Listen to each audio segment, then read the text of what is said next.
تھوڑا سا تفصیل طلب مسئلہ ہے. وہ یہ کہ لوگ کہتے ہیں کہ پردے کے احکام اس صورت کے اندر پائے جاتے ہیں. میں اکثر اپنے دوستوں سے کہتا ہوں کہ پردہ لفظ نہ قرآن میں ہے نہ حدیث میں ہے. جو بات یہاں بتائی گئی ہے وہ جینڈر ریلیشن شپ کے رولز بتائے گئے. دنیا میں مرد اور عورت کو کہیں نہ کہیں ملنا ہی ہوتا ہے.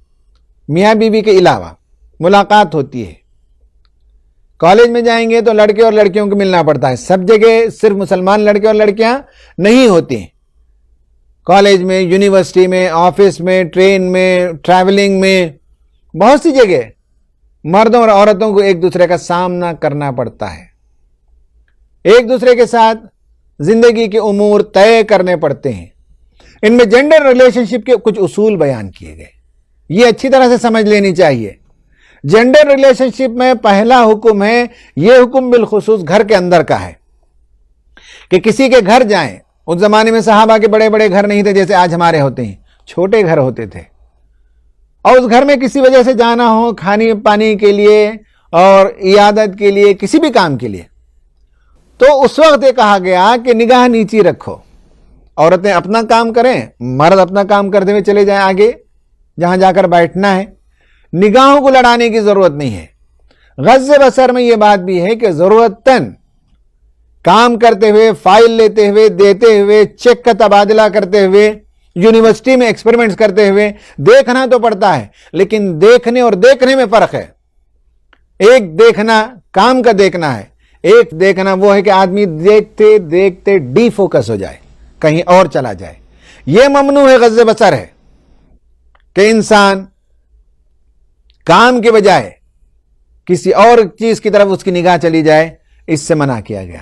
دوسرا ہے شرمگاہوں کی حفاظت. اس کے علاوہ کچھ اور اصول بتائے گئے. جیسے آج کے زمانے میں کووڈ-19 میں سوشل ڈسٹینسنگ کی بات کی جاتی ہے، ایسے ہی مرد اور عورت کو کبھی کسی کام سے ملنا جلنا بھی ہو تو دوریاں رکھنی چاہیے. کلوزنس، پروکسیمیٹی نہیں ہو سکتی. تنہائی میں ملاقات نہیں ہو سکتی. سیلفیز نہیں لیے جا سکتے. یہ باتیں یاد رکھنی چاہیے. اور کام کی بات جتنی اتنی ہونی چاہیے. تنہائی میں ملاقات ہوتی ہے تو تیسرا شیطان بھی ہوتا ہے جہاں وہ انسانوں کو ورغلا دیتا ہے. تو اس لیے کہا گیا کہ عورت تو آئے گی معاشرے کے اندر. گھر میں بھی آپ جائیں گے تو عورت نظر آئے گی. کسی دوست کے گھر میں جائیں گے، کسی رشتہ دار کے گھر میں جائیں گے تو نظر آئے گی. غض بصر، آنکھوں کو نیچی رکھیں، شرمگاہوں کی حفاظت کریں. اور عورت کو ایک اور چیز کا حکم دیا ایکسٹرا. دونوں کو، مردوں کو عورتوں کے برابر ہیں. یہ بھی غض بصر کرے، یہ بھی غض بصر کرے. یہ بھی اپنے شرمگاہ کی حفاظت کرے، یہ بھی اپنے شرمگاہ کی حفاظت کرے. لیکن ساتھ میں یہ کہا گیا عورت کو کہ وہ اپنا بناؤ سنگار کو چھپائے. الا ما ظہر منہا. کچھ چیزیں ایسی ہو سکتی ہیں جو آٹومیٹکلی ظاہر ہو جاتی ہیں، جیسے لباس ہے، جیسے چوڑیاں ہی اس کی آواز ہے، یا اس طرح کی کوئی چیز جو آٹومیٹکلی ظاہر ہو جائے. الا ما ظہر منہا. زینت کو چھپانے کے لیے کہا گیا. زینت وہ جو باہر سے ایڈون کیا جاتا ہے، میک اپ کیا جاتا ہے، زیبائش کی جاتی ہے، اس کو کہا جاتا ہے زینت. تخلیق کو زینت نہیں کہتے، فزیولوجی کو زینت نہیں کہتے.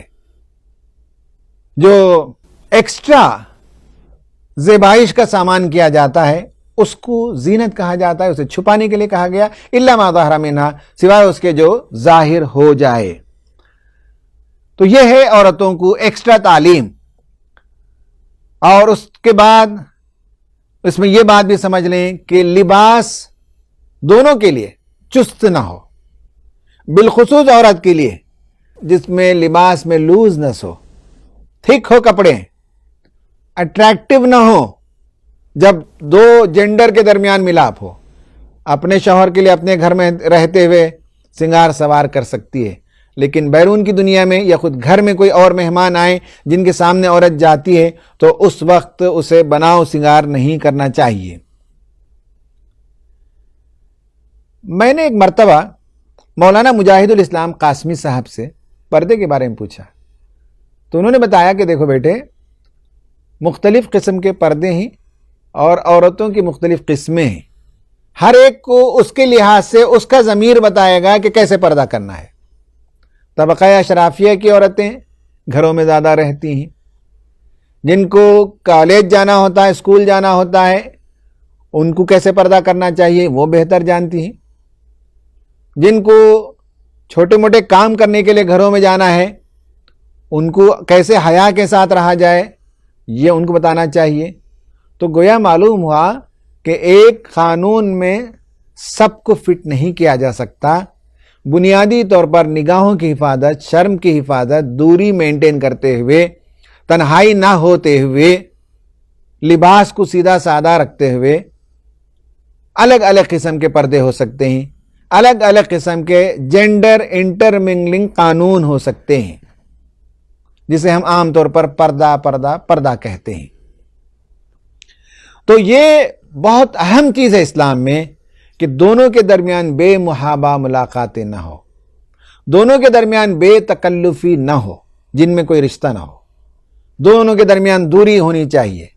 بوقت ضرورت ملاقات ہوتی ہے، جیسے میں نے کہا کہ آفس میں جاتے ہیں تو ملاقات ہوتی ہے، آپ ایکسپریمنٹ کر رہے ہیں تو لیب میں ملاقات ہوتی ہے، آپ ٹرین اور ایروپلین میں جا رہے ہیں تو وہاں آپ کو کسی سے ٹکٹ لینا پڑتا ہے، دینا پڑتا ہے. یہ تو مجبوریاں ہیں، ورنہ عام اصول یہ ہے کہ دو جنڈر کے درمیان اللہ تعالیٰ نے کشش رکھی ہے، اس لیے زیادہ سے زیادہ حفاظت کرنا اور دوری مینٹین کرنا چاہیے. بلا وجہ بلا تکلف دونوں کی ملاقاتیں نہیں ہونی چاہیے.